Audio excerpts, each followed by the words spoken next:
नमस्कार दोस्तों, मैं मनीष कुमार भोज आप सभी का अपने YouTube चैनल पहाड़ एजुकेशन में हार्दिक स्वागत करता हूं।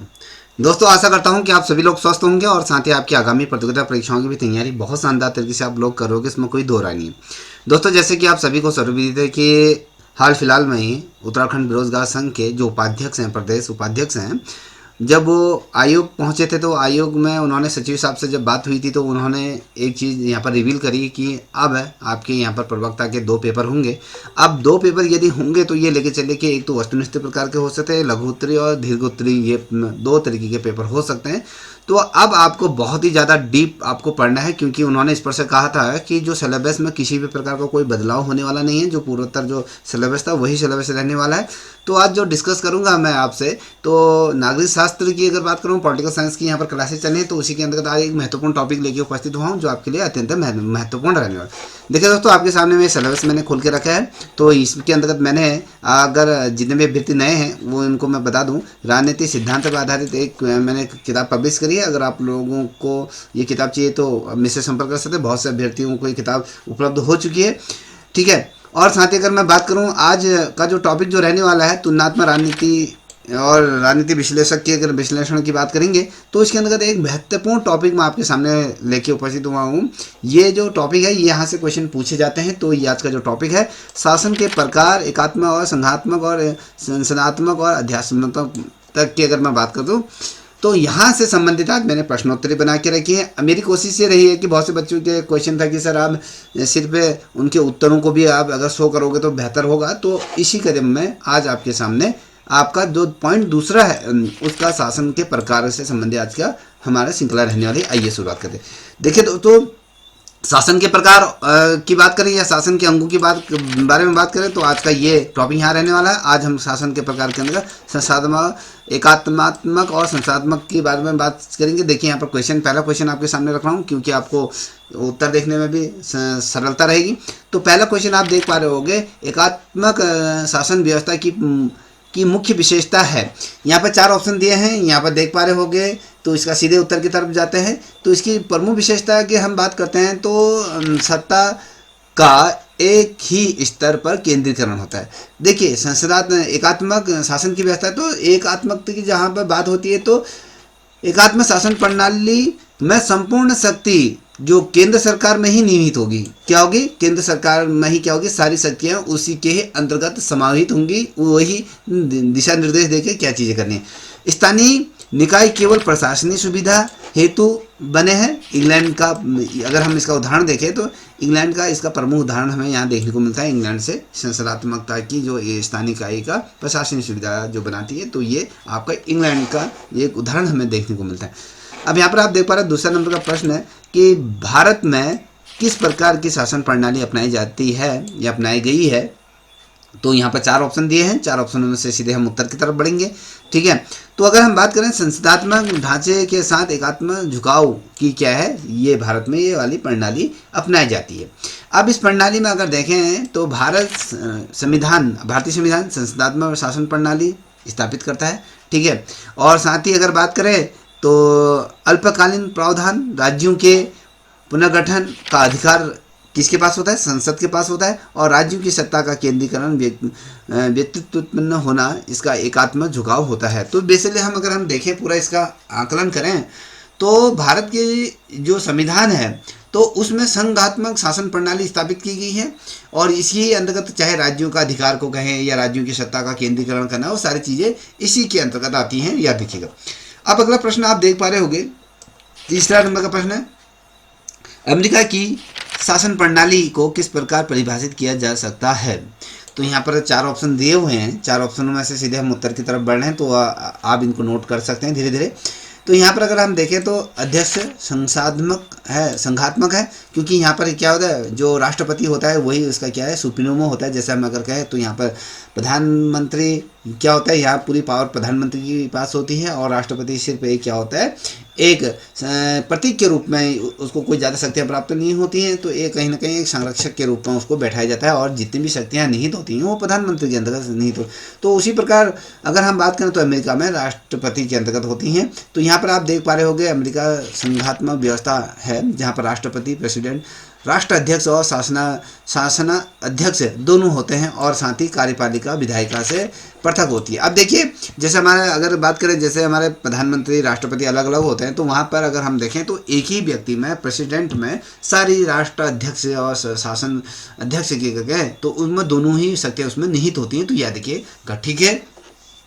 अब यहाँ पर देखिए शासन के प्रकार संसदात्मक और अध्यात्मक की अगर बात करें तो यहाँ पर आप देखिए संसदीय शासन प्रणाली की मूल विशेषता है। अगर हम यहाँ इसकी मूल विशेषताओं की तरफ बढ़ें तो अगर कहता है कि ये कार्यपालिका की विधायिका के प्रति क्या होगी, उत्तरदायी। जो कार्यपालिका जो होगी वो विधायिका के प्रति क्या होगी, जवाबदेही उसकी सुनिश्चित होगी। और संसदीय प्रणाली की अगर देखें तो मंत्रिपरिषद क्या होगी, विधायिका संसद के प्रति क्या होंगे, उत्तरदायी। देखिए जितने भी मंत्रिपरिषद हैं या कैबिनेट मंत्री या जो भी सांसद हैं तो वो किसके प्रति क्या होंगे, उनका झुकाव किसके प्रति होगी, संसद के प्रति क्या होंगे, उत्तरदायी। उनका कर्तव्य बनता है कि जो संसद द्वारा जो चीज़ें की जाती है वो उसके प्रति क्या होंगे, उसके समर्पण का भाव रखेंगे। और ब्रिटेन व भारत इसके प्रमुख उदाहरण हैं। जो मंत्रिपरिषद है जो संसद के प्रति उत्तरदायी होते हैं, एक तो भारत है आपका, एक ब्रिटेन, इसके प्रमुख उदाहरणों में कैसे अंतर्गत आते हैं, ठीक है। अब बात करेंगे अगले प्रश्न की तरफ बढ़ रहे हैं। 5वें नंबर का प्रश्न आप देख पा रहे होंगे। तो अध्यक्षीय शासन प्रणाली की अगर बात करें तो यहाँ पर क्या होगा, इसमें प्रणाली में क्या होगा, यहाँ पर क्या होगा आप देख पा रहे होंगे, राष्ट्रपति संसद से स्वतंत्र होता है। राष्ट्रपति क्या होता है, संसद से स्वतंत्र होता है। अध्यक्ष प्रणाली में राष्ट्रपति विधायिका से स्वतंत्र होकर सीधे जनता द्वारा निर्वाचित होता है। देखिए हमारे वहाँ क्या होता है, जो प्रधानमंत्री होता है, प्रेसिडेंट की अगर बात करें तो वो कौन चुनता है, उसे जनता चुनती है। उसी प्रकार से अगर हम अध्यक्ष जो प्रणाली होती है जहाँ पर ही सर्वा कौन होता है, जो राष्ट्रपति होता है, तो उसका जो निर्वाचन किया जाता है, जो स्वतंत्र क्या होता है विधायिका के रूप में, जो सीधे उसे जनता क्या करती है, निर्वाचित करती है। आपने देखा होगा जब डोनाल्ड ट्रंप हो गया और जो बाइडेन हो गया है, ठीक है, तो इनके बीच जब हुआ तो सीधे किसके होता है, जनता द्वारा उनको चयनित किया जाता है। तो अमेरिका इसका सबसे अच्छा उदाहरण या आदर्श उदाहरणों में से एक उदाहरण हमें देखने को मिलता है, ठीक है।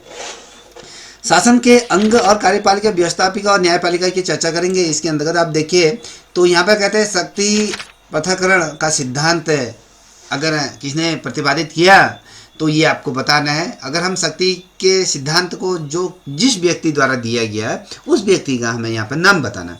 अब यहाँ पर देखिए रूसो है, लॉक है, मोंटेस्क्यू है या फिर आपके अरिस्टो।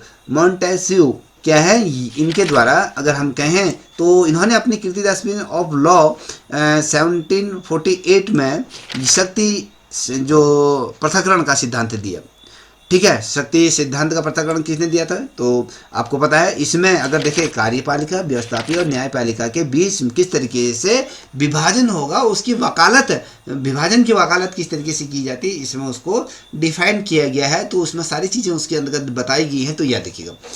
अब यहाँ पर आप देख पा रहे हो 7वें नंबर का प्रश्न कि भारत में शक्तियों का पृथक्करण, ठीक है, शुद्ध रूप में होता है, आंशिक रूप में होता है या बिल्कुल नहीं होता है, या केवल न्यायपालिका रूप में होता है। तो अगर हम देखें तो यहाँ पे जो शक्तियों का पृथक्करण होता है, जो शक्तियों का विभाजन की अगर हम बात करते हैं, ये आंशिक रूप में लागू है। देखिए भारत में शक्तियों का पृथक्करण अगर कहें पूर्णतः बिल्कुल नहीं बिल्कुल क्या है, क्रियात्मक पृथक्करण है। संसद सर्वोच्च है और न्यायपालिका के पास वीक्षण या क्या है रिव्यू, जस्टिस ऑफ रिव्यू की अगर बात करें तो वो शक्तियाँ होती। तो बेसिकली अगर हम देखें जो भारत की जो संसद है उसके पास भी पूरे तरीके से उसको हमने क्या है पूरे अधिकार नहीं दिए। उसके ऊपर हमने सुप्रीमो बैठा दिया, सर्वोच्च न्यायालय को बैठा दिया। जो भी चीज़ें अगर कुछ गलत चीज़ें हो जो संविधान के विरुद्ध या चल रही हैं तो वो उसमें क्या अंकुश लगाने का कार्य क्या आता है, क्या करता है वो आपका भारत का सर्वोच्च न्यायालय करता है, जिसे स्वतंत्र रूप से रखा गया है।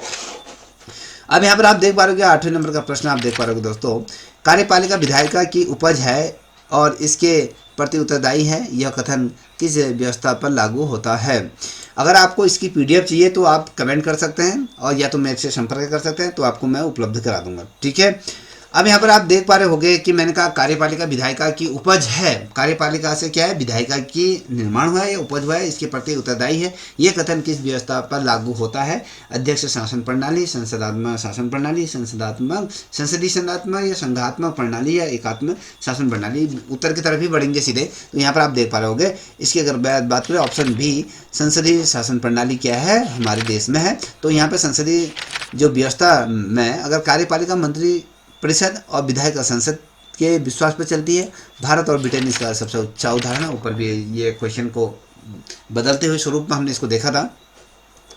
यहाँ पर 9वें नंबर का प्रश्न देख पा रहे हो कि न्यायपालिका की स्वतंत्रता को सुनिश्चित करने हेतु भारतीय संविधान में कौन सा प्रावधान है। बहुत ही अच्छा क्वेश्चन है, याद रख लीजिए, नोट डाउन करते हुए चलिएगा। आप लोग समझ रहे हो कि यार ये बेकार सी श्रृंखला है। जो बच्चे को तैयारी करना है, जो बच्चा पढ़ना चाहता है तो उसके लिए तो बहुत ही महत्वपूर्ण है। जो तफरीबाजी करना चाहता है तो उसके लिए तो ये बेकार ही है, ठीक है।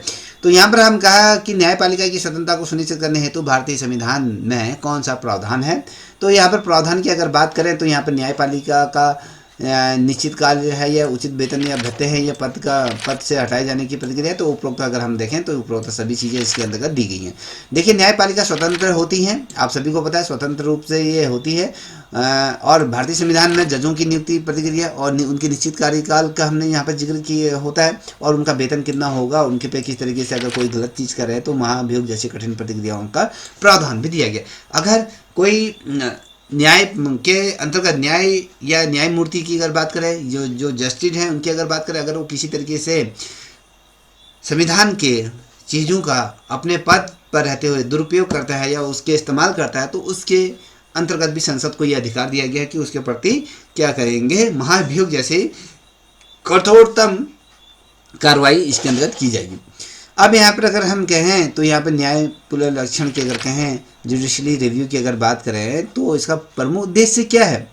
प्रमुख उद्देश्य हमने आपको बताया कि सर्वोच्च न्यायालय की सुरक्षा की, संविधान की सुरक्षा कौन करे, सर्वोच्च न्यायालय की करता है। संविधान की सुरक्षता की रक्षा क्या करना चाहता है, आपके जुडिशियल रिव्यू के माध्यम से उसकी प्रमुख, अगर हम देखते हैं कि यार इसके अंदर कोई चीज़ गलत तरीके से संसद द्वारा प्रस्तुत नहीं किया, उसकी रिव्यू किया जाता है, उसको समझा जाता है, परखा जाता है, तो उसके अंदर तबादले। अभी आपने देखा होगा वक्त बिल बोर्ड, जो बिल केंद्र सरकार जो सदन में लाई थी, उसको सुप्रीम कोर्ट में क्या किया था, चैलेंज किया था। उसमें यह कहा गया था कि धर्म की स्वतंत्रता की अभिव्यक्ति की आज़ादी को कहीं ना कहीं प्रहार किया जाता है। तो उसमें सुप्रीम कोर्ट ने उसमें क्या कर दिया गया, स्टे दे दिया गया है। तो ये सारी चीज़ें क्या हो गया, अगर सारी चीज़ें संसद अपने अनुसार मोनोपोली करे तो अपने अनुसार सारी चीज़ें करेंगी तो फिर क्या होगा, तो यहाँ पर जो संविधान की वैल्यू खत्म हो जाएगी। तो उसकी रक्षा कौन करेगा, सर्वोच्च न्यायालय करेगा, ठीक है। तो यहाँ पर हमने कहा न्याय या जुडिशियल रिव्यू की अगर बात करें तो इसका अर्थ होता है न्यायपालिका संसद विधायिका द्वारा बनाए गए किसी भी असंवैधानिक कानून को निरस्त कर सकते हैं। ये अगर इसके अंदर हम एक उदाहरण जो देखेंगे, केशवानंद भारती केस था 1973 का, इसका प्रमुख एक उदाहरण के रूप में हम आप देख सकते हो। अगर आपने 1973 का जो केशवानंद भारती ये संबंध में जो ये वाद था, अगर इसको पढ़ा होगा तो निश्चित रूप आप समझ गए होंगे क्या होगा, क्योंकि आप पॉलिटिकल साइंस के अभ्यर्थी हैं तो आपको इतना तो पता ही होगा, ठीक है। आगे बढ़ेंगे।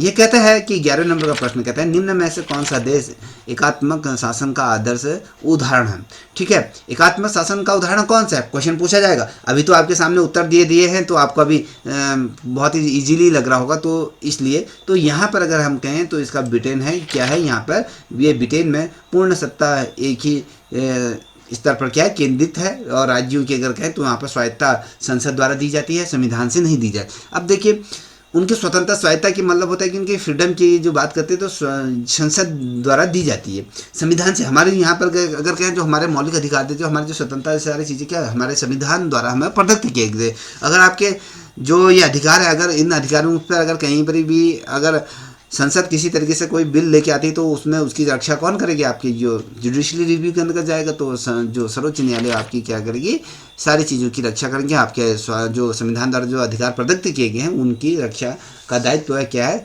सुप्रीम कोर्ट के पास है, ठीक है, यहाँ ना कि संसद को। अब यहाँ पर देखिए 12वें नंबर का प्रश्न है कि भारतीय संविधान में संसदात्मक ढांचा किन विशेषताओं से स्पर्श होता है, ये आपको बताना है।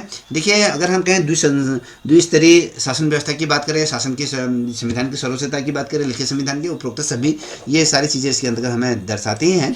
तो संसदात्मक व्यवस्था में शक्ति का बंटवारा अगर कहें तो केंद्र और राज्यों के बीच होता है। देखिए अगर हम शक्तियों की बात करें, जब केंद्र सरकार के पास भी शक्तियाँ मौजूद होती हैं और राज्य सरकार को भी शक्तियाँ क्या दी जाती हैं। अगर केंद्र में अगर राष्ट्रपति प्रधानमंत्री ये चीज़ें होती तो वहाँ पर भी आप अगर देखोगे तो आपके प्रधानमंत्री के रूप में वहाँ मुख्यमंत्री तौर पर कार्य करता है, राष्ट्रपति के तौर पर वहाँ क्या करता है, राज्यपाल का दायित्व निर्वाह करता है। तो दोनों में क्या होता है, बीच में शक्तियों का विभाजन होता है।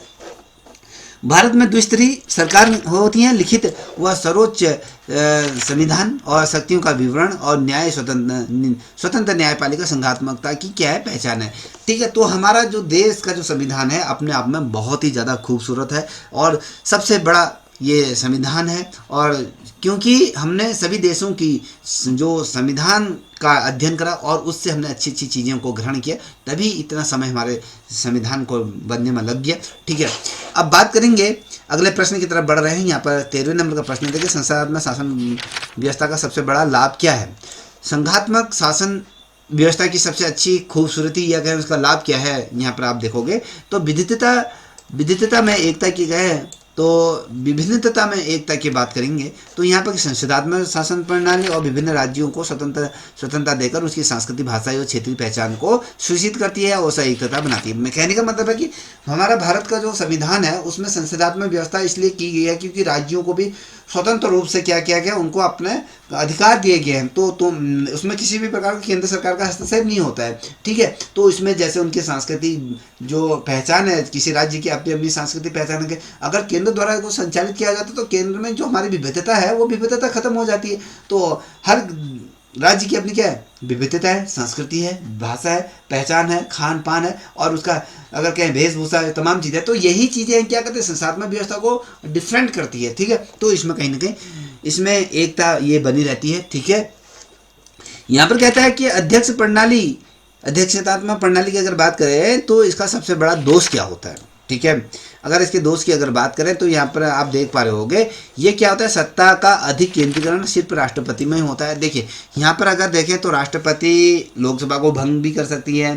ठीक है, ये तमाम चीज़ें भी कर सकती हैं क्योंकि भारत में क्या कुछ शक्तियाँ राष्ट्रपति को दी हैं, उससे ज़्यादा शक्तियाँ आपके कहें प्रधानमंत्री को ये सुपुर्द हैं। तो यहाँ पर आप देखोगे अध्यक्षीय प्रणाली में राष्ट्रपति बहुत शक्तिशाली होता है, इसे कभी भी तानाशाही प्रवृत्ति का खतरा बढ़ जाता है। अब इसका सबसे अच्छा उदाहरण आपको मैं बता दूं, अगर आप जिज्ञासु हैं तो इसको मैं बताता हूं, अन्यथा आपको अगर ये श्रृंखला अच्छी नहीं लग रही तो मैं कह रहा हूं कि आप कुछ चीज़ें देख लीजिए, मूवी देख लीजिए। ठीक है, कुछ ऐसी चीज़ें देख लीजिए जो जहाँ पर आपको पढ़ाई करने का वो नहीं मिलेगा, आपको पढ़ाई से ज़्यादा रिलेटेड करने की जरूरत नहीं पड़ेगी, आपको दिमाग खर्च करने की जरूरत नहीं पड़ेगी। जिनको पढ़ना है वो ध्यान से देखिए।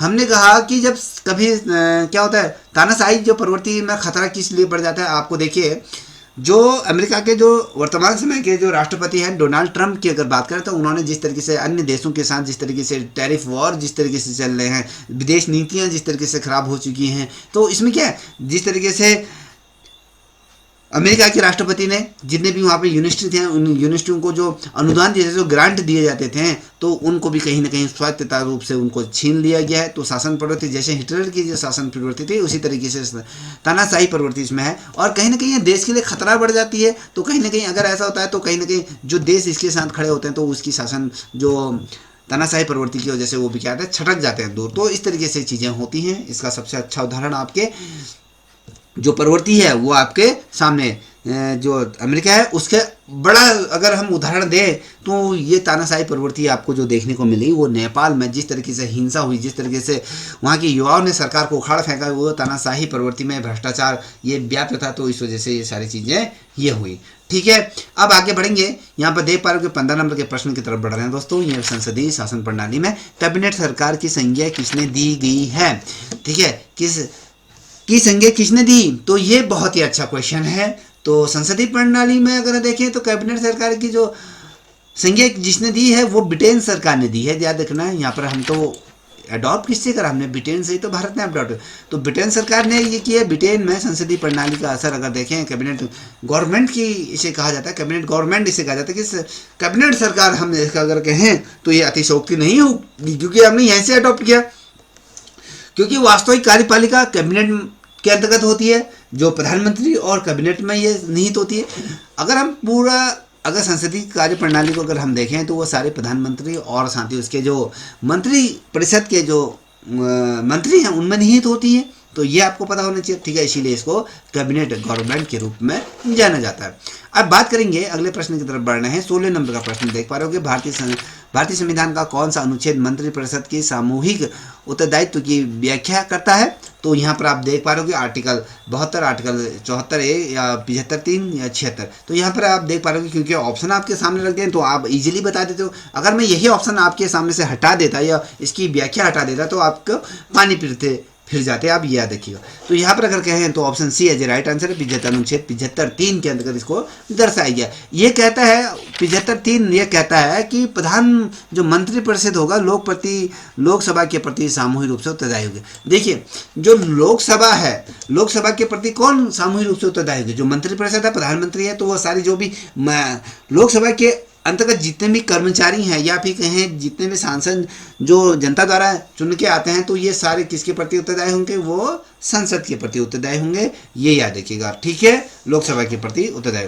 फ्रांस में अगर कहें, यहाँ पर आप देख पा रहे हो फ्रांस की अगर बात करें तो फ्रांस की अगर हम बात करें तो फ्रांस में तो शासन प्रणाली किस प्रकार की है? अगर हम देखें फ्रांस की शासन प्रणाली किस प्रकार की है, तो इसमें कहते हैं कि यहाँ पर अर्ध संसदीय है। तो अगर हम कहें किस तरीके से पार्लियामेंट किस तरीके से होता है, तो ये अगर हम देखें अर्ध संसदीय अगर की हम बात करें तो फ्रांस में राष्ट्रपति प्रधानमंत्री दोनों होते हैं और राष्ट्रपति विदेश नीति और सुरक्षा जैसे मुद्दों की शक्ति उसमें होती है, जबकि प्रधानमंत्री में संसद के प्रति उत्तरदायी। यहाँ पर ये चीज़ आपने बहुत ही शानदार तरीके से इसको देखिएगा, एक विविधता हमें यहाँ पर देखने को मिली।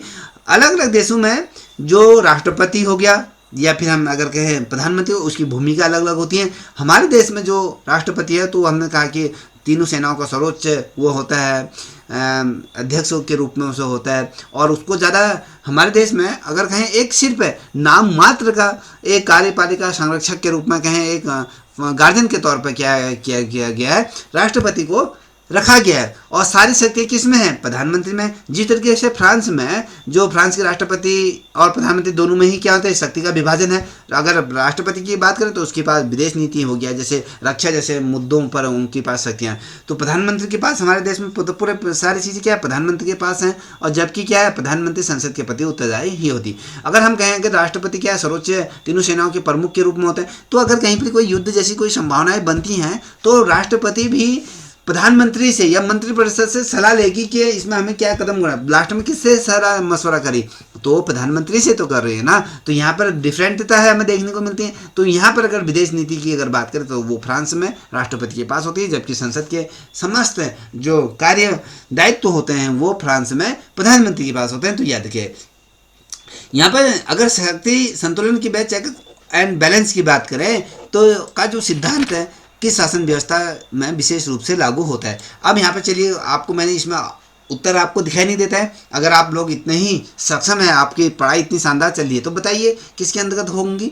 तो यहाँ पर संसदीय प्रणाली है, अध्यक्षीय प्रणाली में होती है, एकात्मक शासन प्रणाली है, परिषदीय संसदात्मक शासन प्रणाली के अंतर्गत होती है। तो बताइए किसके अंतर्गत होती है? जिसे भी आता है आंसर दीजिए। चलिए इसका उत्तर है क्या है आपके? अगर हम बात करें तो यहाँ पर अध्यक्षीय प्रणाली पर होते हैं। तो याद है, शक्ति का जो संतुलन की अगर हमने बात करी तो अमेरिका में अगर देखें तो कार्यपालिका, विधायिका, न्यायपालिका एक दूसरे के को क्या है? समर्पित है और नियंत्रित करते हैं ताकि कोई भी अंग पूर्ण रूप से क्या है? सर्वोच्च ना हो सके। याद रखिएगा, इसमें कहा गया है कि यहाँ पर जो अध्यक्षीय प्रणाली है तो इसमें अमेरिका में बेसिकली जो कार्यपालिका है, आपकी विधायिका है, न्यायपालिका एक दूसरे को क्या है? सीमित हैं। और में नियंत्रण ये कौन करता है? अमेरिका के जो राष्ट्रपति है। तो सर्वोच्चता वो रूप में अंग का रूप में किसी को अलग तरीके से इसको डिफेंड नहीं किया गया, ठीक है। चेक बैलेंस इसमें रखा गया है। अब बात करेंगे 19वें नंबर की तरफ बढ़ रहे हैं दोस्तों। 19वें नंबर का प्रश्न को आप देखिए, न्यायपालिका की सर्वोच्चता किस देश में अपनाई गई है? ठीक है, किस देश में पाई गई है, याद रखिएगा। तो न्यायपालिका की अगर बात करें तो इसमें आप अमेरिका को देख पा रहे होंगे। अमेरिका ही यहाँ पर क्या है? न्याय अगर कहें अमेरिका में सर्वोच्च संविधान सर्वोच्च है और न्यायपालिका को अंतिम व्याख्याकार माना है। और सुप्रीम कोर्ट के पास जो अगर कहें जो जस्टिस रिव्यू की अगर बात करें तो उसकी व्यापक शक्ति है। तो कोई भी सुप्रीम कोर्ट के पास क्या है? जो जुडिशरी रिव्यू जो होगा तो वो किसके पास होगा? वो आपके सुप्रीम कोर्ट के पास होगा। और सारी शक्ति किस में है? अगर मैं कहूँ अमेरिका में सर्वोच्च जो संविधान सर्वोच्च है, संविधान क्या है? सबसे ऊपर है। और न्यायपालिका को अंतिम व्याख्याकार माना है। जैसे हमारे यहाँ पर क्या करा गया? न्यायपालिका को सर्वोच्च तौर पर ऊपर रखा गया है। तो वहाँ पर इस तरीके से नहीं है सुप्रीम कोर्ट के पास जो अगर कहे जो उसकी व्याख्या करने की जो शक्ति है, ठीक है। तो याद रखिएगा। तो यहाँ पर आपको श्रृंखला कैसी लग रही है, कमेंट तो आप कर सकते हैं। यदि कमेंट करोगे तो मुझे भी अच्छा लगेगा, और साथ ही ये श्रृंखला अच्छी लग रही हो तो मैं आपसे रिक्वेस्ट करूंगा इस चैनल को भी आप सब्सक्राइब अवश्य करेंगे। चलिए 20वें नंबर के प्रश्न की तरफ बढ़ते हैं। संसद सर्वोच्च है, ये कथन किस देश पर लागू होता है?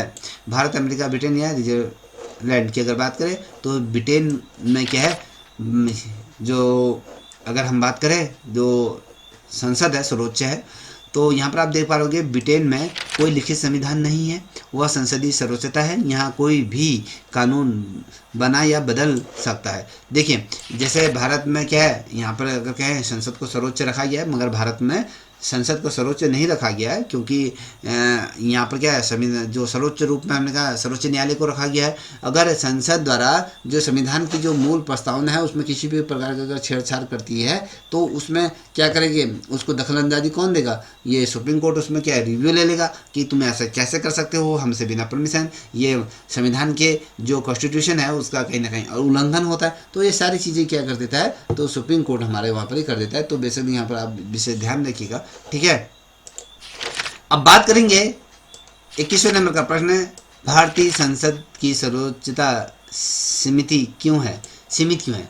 सर्वोच्चता सीमित क्यों है? भारतीय संसद की सर्वोच्च सीमित क्यों है? सर्वोच्चता सीमित क्यों है कह रहा है, तो यहाँ पर क्योंकि संविधान, ये क्योंकि सर्वोच्च संविधान है, ठीक है। यहाँ पर संविधान से बढ़कर कोई भी नहीं है।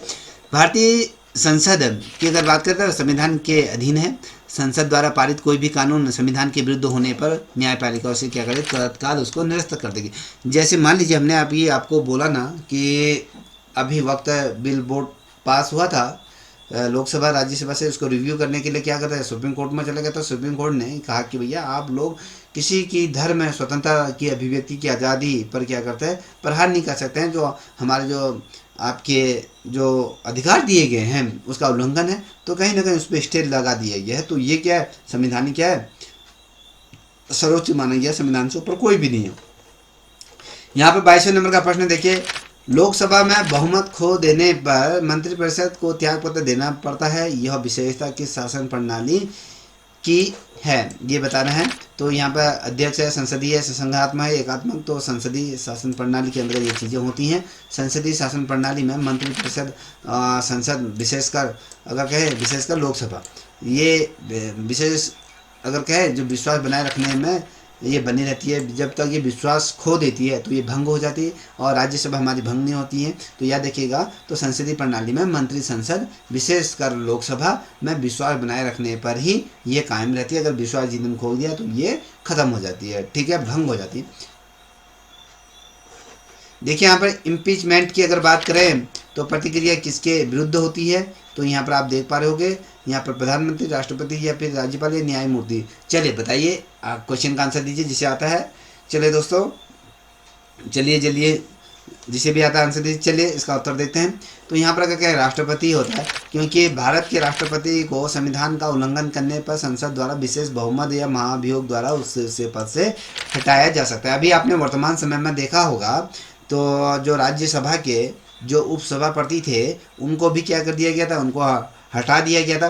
भारत में अभी तक ऐसा कोई भी राष्ट्रपति नहीं हुआ है जिस पर महाभियोग चला हो।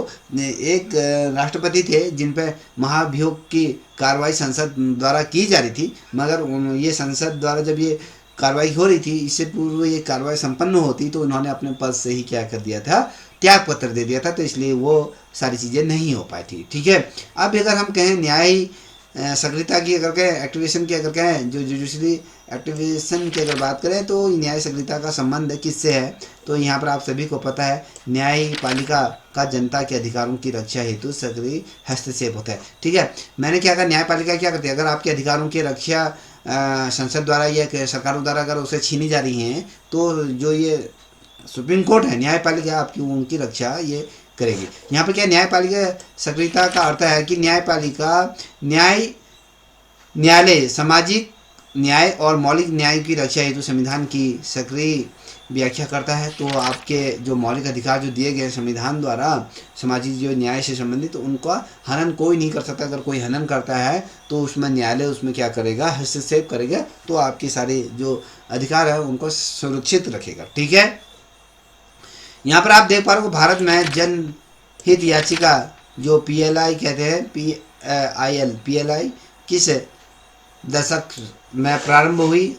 60 में, 70 में, 80 में, 90 में? तो ये 80 के दशक में क्या हुई थी, ये आपकी जनहित याचिका जो दायर की जानी थी तो यहाँ से प्रारंभ हुई। तो 1980 के दशक में सर्वोच्च न्यायालय ने क्या करा, PIL को मान्यता दी। इससे किसी भी व्यक्ति को सार्वजनिक हित में न्यायालय जाने का अधिकार मिलता है। अगर मान लीजिए कोई समाज में कोई चीज़ गलत हो रही है, सरकार द्वारा कोई गलत, तो आप जनहित याचिका दायर कर सकते हैं, जिसमें इसकी जनहित का ना सभी जनता के, सभी का सर्वोच्च हित हो, सभी का यहाँ पर हितों की बात नहीं, यहाँ पर किसी व्यक्ति विशेष के लाभ से संबंधित नहीं है, वो सभी के हितों की यहाँ पर चर्चा हो रही है। ठीक है, अब बात करेंगे 26वें नंबर का प्रश्न। यहाँ कह रहा है निम्नलिखित में से कौन सा कथन गलत है। यहाँ पर ये देख पा रहे हैं कि कौन सा कथन यहाँ पर गलत है, आप लोग देख लीजिए।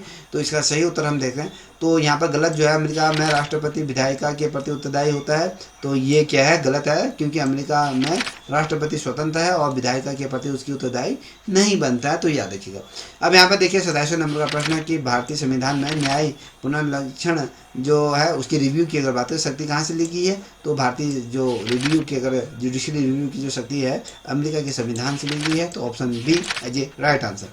तो यहाँ पर आप 28वें नंबर का प्रश्न देख पा रहे होगे, कहता है निम्न में ऐसा कौन सा देश संसदीय शासन प्रणाली का आदर्श उदाहरण है? तो आप सभी को पता है कौन सा है, वो आपका ब्रिटेन है। ठीक है, ब्रिटेन को ही माना जाता है, क्योंकि ब्रिटेन में मंत्रिपरिषद संसद के प्रति उत्तराधिकारी होता है और प्रधानमंत्री और मंत्रिपरिषद वास्तविक सत्ता ये रखते हैं अपने पास। ठीक है, अब 29वें नंबर का प्रश्न देखिए कि राष्ट्रपति प्रणाली का सबसे बड़ा लाभ क्या है?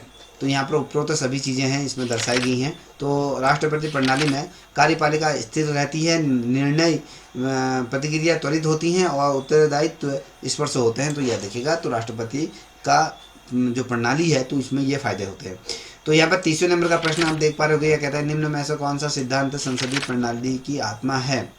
तो यहाँ पर आप देख पा रहे होगे, यहाँ पर कहता है कि मंत्रिपरिषद का सामूहिक रूप से उत्तरदायित्व होता है किसके प्रति? संसद के प्रति। तो ये होता है, याद रखिएगा।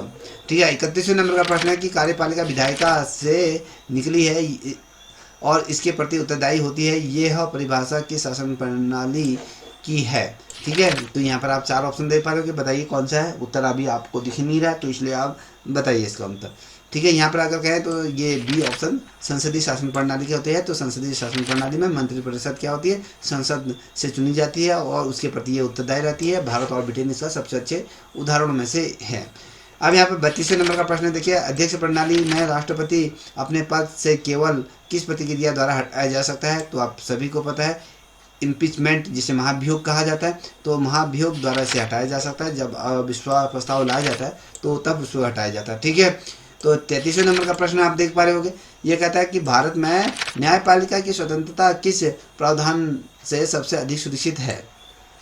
तो यहाँ पर आप देख पा रहे होंगे, तो कौन सा ऐसा प्रावधान है जिसमें सबसे अधिक सुरक्षित है? तो यहाँ पर आप देखो कठिन महाभियोग प्रतिक्रिया है। तो यहाँ पर क्या है, उच्चतम न्यायालय और उच्च न्यायालय के न्यायाधीश केवल संसद द्वारा विशेष बहुमत से पारित महाभियोग की प्रतिक्रिया से ही क्या कर सकते हैं, आपके जो भारत में न्याय प्रणाली में सर्वोच्च यही होते हैं। ठीक है, तो इसको याद रखिए।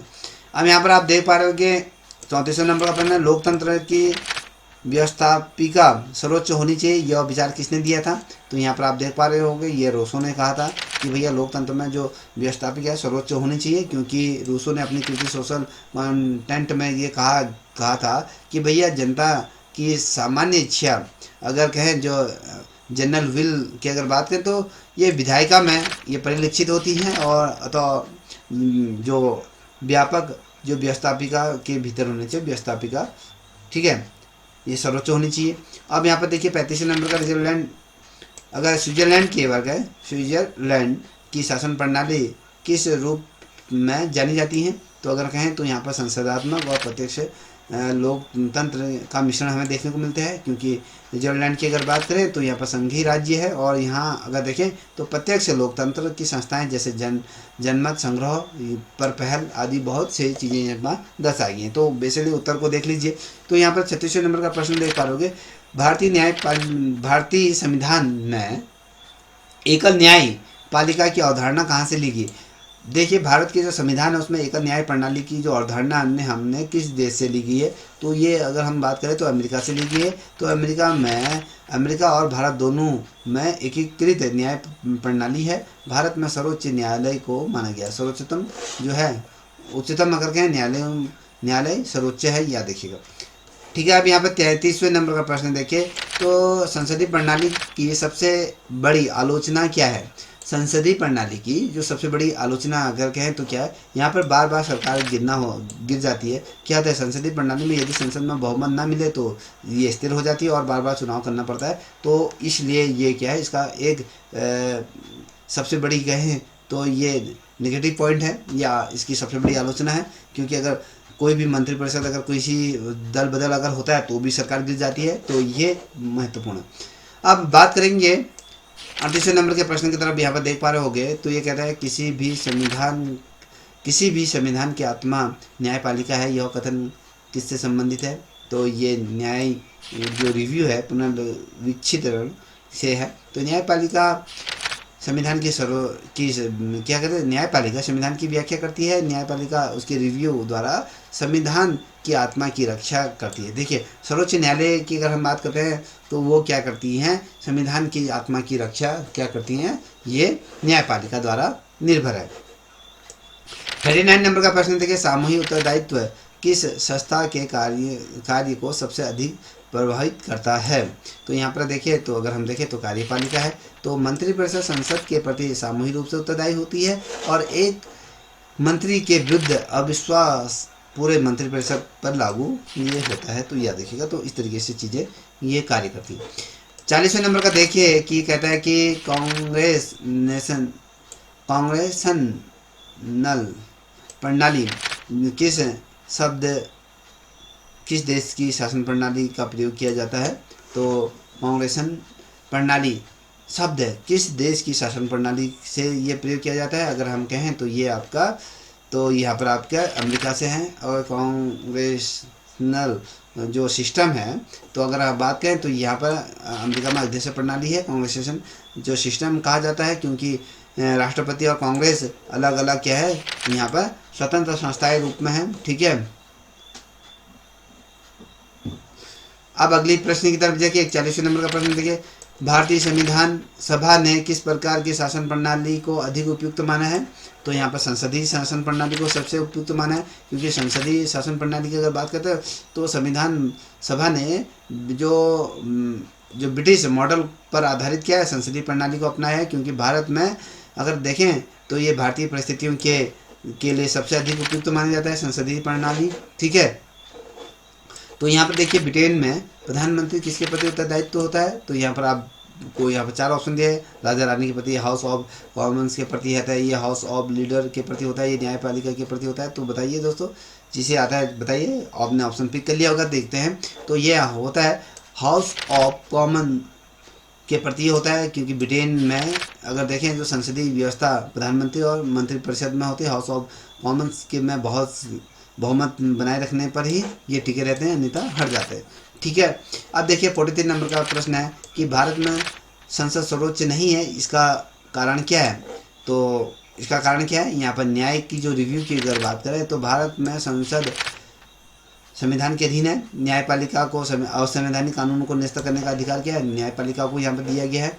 तो 44वें नंबर का प्रश्न देखिए, राष्ट्रपति राज्य का संवैधानिक मुखिया होता है।